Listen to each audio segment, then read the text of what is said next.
1. Micha Bell. No list of dangerous characters in Red Dead Redemption 2 could ever start with anyone other than Micha Bell. From the very first moment he's introduced, there's something unsettling about him. He's brash, violent, and seems to relish chaos for chaos's sake. Unlike Arthur or even Dutch, who at least start out guided by principles, Micah's moral compass doesn't just bend, it doesn't exist. Micha thrives on betrayal. His loyalty is to himself alone, and he manipulates those around him like pieces on a chessboard. The most chilling thing about him isn't the bodies he leaves behind, though there are plenty, but the way he gradually poisons Dutch's mind. He feeds Dutch paranoia, nurtures his worst instincts, and turns the gang against itself.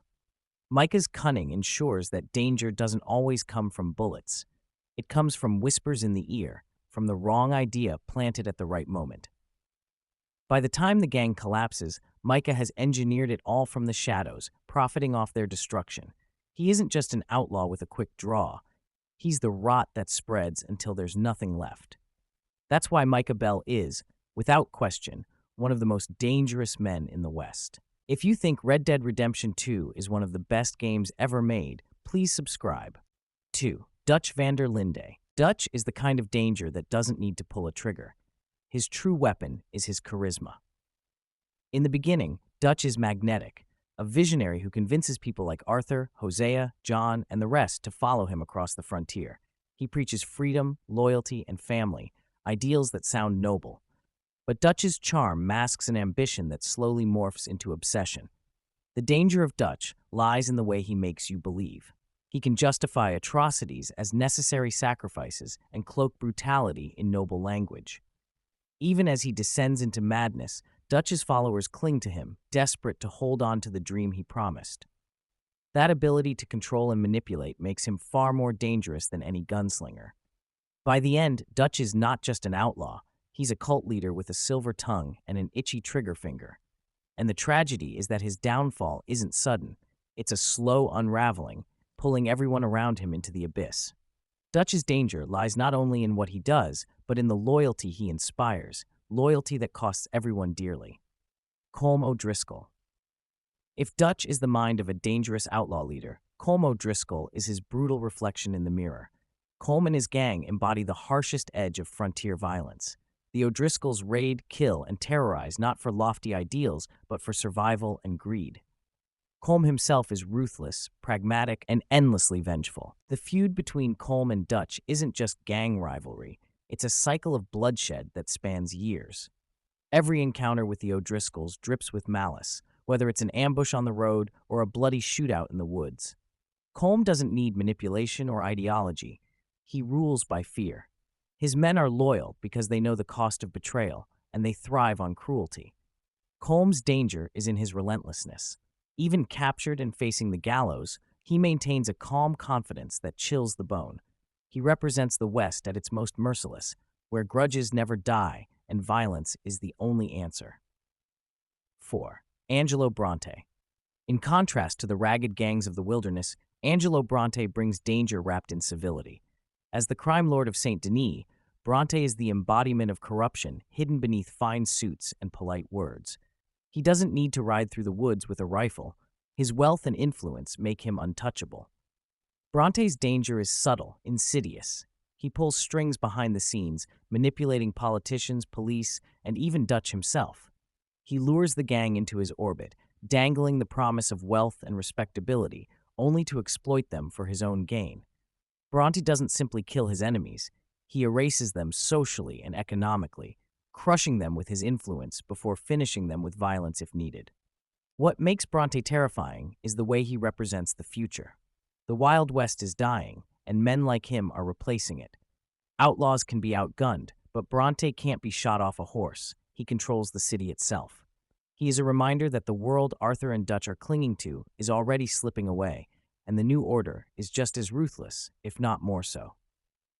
5. The Murfree Brood. The Murfree Brood are the stuff of nightmares. Hiding in the dense woods of Roanoke Ridge, they are less a gang and more a horde of savages. Their cruelty is unmatched. Unlike Dutch's gang or the O'Driscolls, they have no higher purpose, no code, no loyalty beyond their own bloodlust. They kill for fun, mutilate for sport, and leave their victims' remains scattered as grim warnings. What makes them especially dangerous is unpredictability.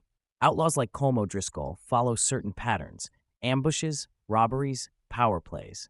The Murfrees are pure chaos. They can appear suddenly from the brush, descend in howling packs, and vanish into the trees, leaving only horror in their wake. They represent the untamed wilderness itself, a reminder that nature doesn't always mean beauty or freedom. Sometimes it means monsters lurking in the shadows, waiting for the unlucky soul who wanders too far from the road. For Arthur and anyone else unfortunate enough to cross paths with them, the Murfree brood are terror incarnate. 6. The Vampire of Saint Denis, replacing Agent Milton. Hidden away in the city of Saint Denis is one of the game's most chilling secrets: a vampire lurking in the alleyways, preying on unsuspecting victims. He is a figure of legend, glimpsed only if the player follows a trail of cryptic writings and bloodstains scattered throughout the city. Unlike the outlaws and gang leaders who dominate RDR2's story, the vampire represents something far older and far stranger, a supernatural darkness that has no place in Arthur's world, yet exists anyway. When you finally encounter him, the reveal is terrifying: pale skin, glowing eyes, and a sudden attack with razor-sharp fangs. He isn't just a curiosity, he's proof that some dangers can't be explained or reasoned with. The vampire's danger isn't just physical. His presence warps the atmosphere of Saint Denis, turning its narrow streets into something gothic and sinister. It suggests that beneath the surface of progress and civilization, there are ancient evils that never die. And unlike any outlaw, you can't kill what doesn't truly live. Number 7. Sadie Adler, in her outlaw peak. Sadie Adler may start as a grieving widow, but she evolves into one of the fiercest gunslingers in the West. Her transformation from victim to avenger is one of the most compelling arcs in the game. By the time she fully embraces the outlaw life, she's as dangerous as any member of the Linde gang, maybe more so. Sadie's danger comes from her fire. She has nothing left to lose, and that makes her fearless. Whether riding into ambushes or charging into gunfights, she refuses to back down. Her ruthlessness towards the O'Driscolls, in particular, is chilling. She doesn't just want them defeated, she wants them eradicated. What makes Sadie stand out among dangerous characters is that her fury is fueled by grief. Unlike Micah's selfishness or Dutch's ego, her violence comes from a place of loss. That makes her unpredictable, sometimes reckless, and often terrifying to her enemies. In her peak, Sadie Adler isn't just dangerous, she's unstoppable. 8. Javier Escuella. Javier is often overshadowed by bigger names like Micah or Dutch, but his danger lies in his quiet resilience. He is a survivor, adapting to every turn of the gang's downfall. Fiercely loyal to Dutch, he continues to fight long after others falter, and that loyalty makes him a formidable enemy. Javier's skills with both gun and knife make him lethal in close combat, but his true danger is his persistence. When Arthur's story ends, Javier doesn't disappear into obscurity. He goes on, eventually hunted down in Mexico during Red Dead Redemption. That endurance, that ability to weather betrayal and disaster and still stand tall, makes him one of the most dangerous figures to come out of the Linde gang.